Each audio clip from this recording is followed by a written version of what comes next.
हिंदू राष्ट्र हिंदुओं की राम कहानी पुस्तक की समीक्षा और सारांश। भाग 1 परिचय। नमस्ते दोस्तों, स्वागत है आपका हमारे चैनल अजय गरुड़ पर।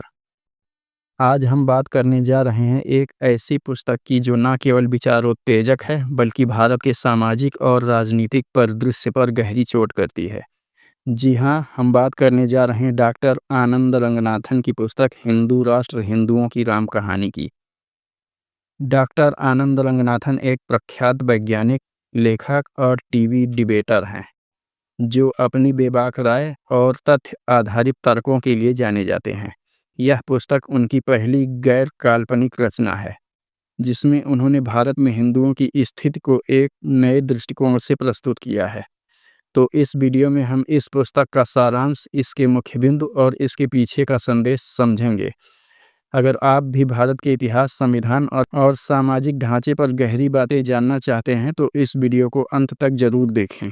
चलिए शुरू करते हैं। पुस्तक का मूल विचार। हिंदू राष्ट्र हिंदुओं की राम कहानी का केंद्रीय विचार यह है कि भारत, जिसे कुछ लोग हिंदू राष्ट्र कहकर आलोचना करते हैं, वास्तव में हिंदुओं के लिए वह राष्ट्र नहीं है जैसा दावा किया जाता है।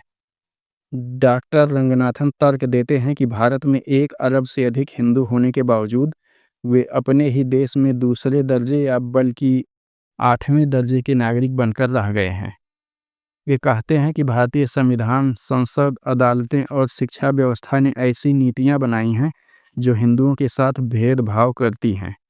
यह पुस्तक उन 5 प्रमुख कानूनों और 3 अन्य कारकों की पड़ताल करती है जो हिंदुओं को उनके अधिकारों से वंचित करते हैं। डॉक्टर रंगनाथन अपार्थीड, नस्ली भेदभाव शब्द का इस्तेमाल करते हैं, लेकिन इसे वे धार्मिक संदर्भ में देखते हैं। उनका कहना है कि यह भेदभाव अल्पसंख्यकों के तुष्टीकरण के लिए नहीं बल्कि हिंदुओं के खिलाफ राज्य प्रायोजित भेदभाव है। पुस्तक के मुख्य बिंदु। पुस्तक 8 अध्यायों में बटी है, जो 5 कानूनों और 3 अन्य मुद्दों पर केंद्रित है। आइए इनका विस्तार से विश्लेषण करें। नंबर 1, मंदिरों पर सरकारी नियंत्रण। भारत में हिंदू मंदिरों को राज्य सरकारें नियंत्रित करती हैं। तमिलनाडु, आंध्र प्रदेश जैसे राज्यों में मंदिरों की संपत्ति और आय पर सरकार का कब्जा है, लेकिन मस्जिदों, चर्चों या अन्य धार्मिक स्थलों पर ऐसा कोई नियंत्रण नहीं है। उदाहरण, तिरुपति बालाजी मंदिर की आय का बड़ा हिस्सा सरकार के पास चला जाता है, लेकिन इसका उपयोग हिंदू समुदाय के लिए नहीं बल्कि अन्य योजनाओं में होता है। सवाल यह है, अगर भारत हिंदू राष्ट्र है तो हिंदुओं के धार्मिक स्थलों पर इतना सरकारी हस्तक्षेप क्यों? वक्फ बोर्ड की असीमित शक्ति।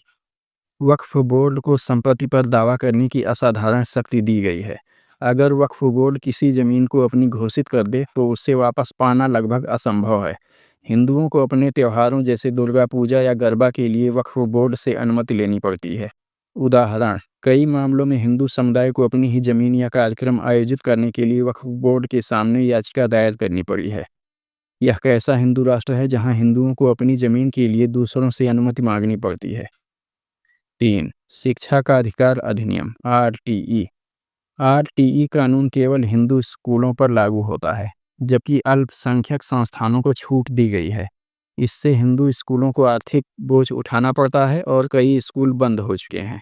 उदाहरण, दिल्ली और महाराष्ट्र में कई हिंदू स्कूलों को आरटीई के नियमों के कारण ताला लगाना पड़ा, जबकि मदरसे और मिशनरी स्कूल बिना किसी बाधा के चल रहे हैं।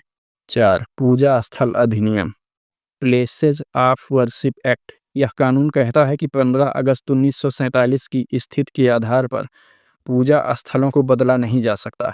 इसका मतलब है कि हिंदू अपने उन मंदिरों को वापस नहीं ले सकते जो इस्लामी आक्रमणकारियों ने तोड़कर मस्जिदें बनाई थीं। उदाहरण, काशी विश्वनाथ और मथुरा के मंदिर इस कानून की वजह से विवादों में हैं। रंगनाथन पूछते हैं कि अगर हिंदू बहुसंख्यक हैं तो उनके धार्मिक अधिकारों को क्यों कुचला जा रहा है? भाग 5, कश्मीरी पंडितों का नरसंहार और न्याय का अभाव। पुस्तक में कश्मीरी पंडितों के नरसंहार को विस्तार से बताया गया है। 7 लाख कश्मीरी पंडित अपने ही देश में शरणार्थी बनकर रह गए हैं, लेकिन उनके हत्यारों को सजा नहीं मिली। अदालतों ने कहा कि अब बहुत देर हो चुकी है। वहीं 40,000 रोहिंग्या मुसलमानों को भारत में बसाने की बात होती है। यह विडंबना नहीं तो और क्या है? 6, औरंगजेब और टीपू सुल्तान का महिमा मंडन। पुस्तक में बताया गया है कि औरंगजेब और टीपू सुल्तान जैसे शासकों जिन्होंने हिंदुओं पर अत्याचार किए, उनके नाम पर सड़कें, प्रकाशन और समारोह आयोजित किए जाते हैं। उदाहरण, दिल्ली में औरंगजेब रोड का नाम बदलने का विवाद हुआ, लेकिन ऐसे कई नाम अभी भी मौजूद हैं। रंगनाथन सवाल उठाते हैं, क्या यह हिंदू राष्ट्र की पहचान हो सकती है? 7. संविधान और संसद की भूमिका। पुस्तक में बताया गया है कि भारतीय संविधान और संसद ने ऐसी नीतियां बनाई हैं जो हिंदुओं के खिलाफ हैं। उदाहरण के लिए, एक प्रस्तावित कानून था जिसमें सांप्रदायिक दंगों के लिए केवल हिंदुओं को दोषी ठहराया जाता, भले ही वे अल्पसंख्यक होते या हों। यह कैसा हिंदू राष्ट्र है जहां बहुसंख्यक समुदाय को लगातार दोषी ठहराया जाता है? 8. वामपंथी और सेकुलर प्रभाव। शिक्षा और मीडिया में वामपंथी और सेकुलर विचारधारा का दबदबा है, जो हिंदुओं को उनके इतिहास और संस्कृति से दूर करता है। स्कूलों में औरंगजेब को धर्मनिरपेक्ष और टीपू को स्वतंत्रता सेनानी बताया जाता है। भाग 4, पुस्तक की शैली और प्रभाव। डॉक्टर रंगनाथन की लेखन शैली बहुत ही तीखी, तथ्य आधारित और प्रभावशाली है। यह पुस्तक केवल 184 पेज की है, लेकिन हर पेज पर कड़वे सच और आंकड़े हैं। तथ्यों का उपयोग। हर दावे के साथ संदर्भ और सबूत दिए गए हैं जो इसे विश्वसनीय बनाते हैं। आलोचनात्मक दृष्टिकोण। लेखक न केवल विपक्षी दलों की आलोचना करते हैं, बल्कि बीजेपी जैसे हिंदू समर्थक दलों की निष्क्रियता पर भी सवाल उठाते हैं। आम भाषा। यह पुस्तक आम पाठकों के लिए लिखी गई है, जो इसे सभी के लिए सुलभ बनाती है। पुस्तक का प्रभाव यह है कि हिंदुओं को उनके अधिकारों के लिए एकजुट होने और सामूहिक कार्रवाई करने के लिए प्रेरित करती है। यह एक जागरूकता का आह्वान है। भाग 5, समापन और दर्शकों के लिए संदेश। दोस्तों, हिंदू राष्ट्र हिंदुओं की राम कहानी सिर्फ एक पुस्तक नहीं है, बल्कि एक आंखें खोलने वाला दस्तावेज है। यह हमें सोचने पर मजबूर करता है कि क्या वाकई भारत एक हिंदू राष्ट्र है जैसा कुछ लोग दावा करते हैं, या फिर यह एक ऐसा राष्ट्र है जहां हिंदू अपने ही देश में शरणार्थियों की तरह जी रहे हैं। मैं आपसे अनुरोध करता हूं कि इस पुस्तक को ज़रूर पढ़ें। इसे अमेजन या ब्लू वन इंक की वेबसाइट से खरीद सकते हैं। साथ ही वीडियो को लाइक, शेयर और कमेंट करके अपने विचार साझा करें। क्या आप लेखक के विचारों से सहमत हैं? क्या आपको लगता है कि हिंदुओं के साथ भेदभाव हो रहा है?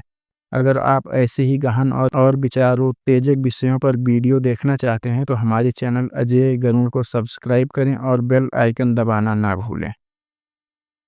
अगले वीडियो में मिलते हैं, तब तक जय हिंद।